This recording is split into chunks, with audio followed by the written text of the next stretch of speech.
The report, Opportunity for Black Men and Boys, was released a few months ago and primarily addressed and studied two core items: the images of black men and boys in the media, the way they're portrayed, and the relationship of these images to the perceptions of black men and boys, but also the self-perceptions that they carry, and really ultimately what are the consequences of that relationship. Some of the key findings of the report, Opportunity for Black Men and Boys, are that in the media, the images that we see of black men and boys are heavily negative, and that's inaccurate with respect to their real life. Also, positive associations like being successful or being a good father are very limited in the media.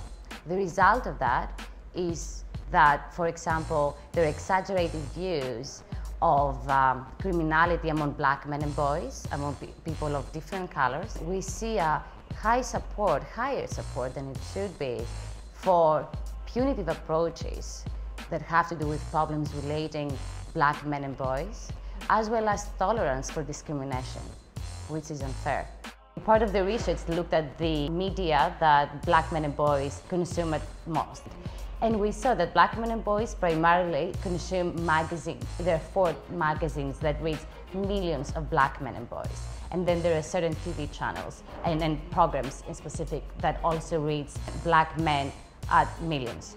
So what a great strategy would be to identify, look at our report, opportunityagenda.org, look at our report, look at the primary outlets that reach black men in mass, and then go and talk to the producers, to the decision makers in these media outlets, and have the conversation about what do black men and boys really look like in the media and how that compares to documented reality. A great tool to change the conversation is using some of the main trends in popular culture. Social media, not surprisingly, is a life-changing trend and tool for us to use. There are different ways we can use them. One is for the African American community to use it to tell their story, what their lives really look like, their lives as a good father or as a good student, the full diversity, the full spectrum of it.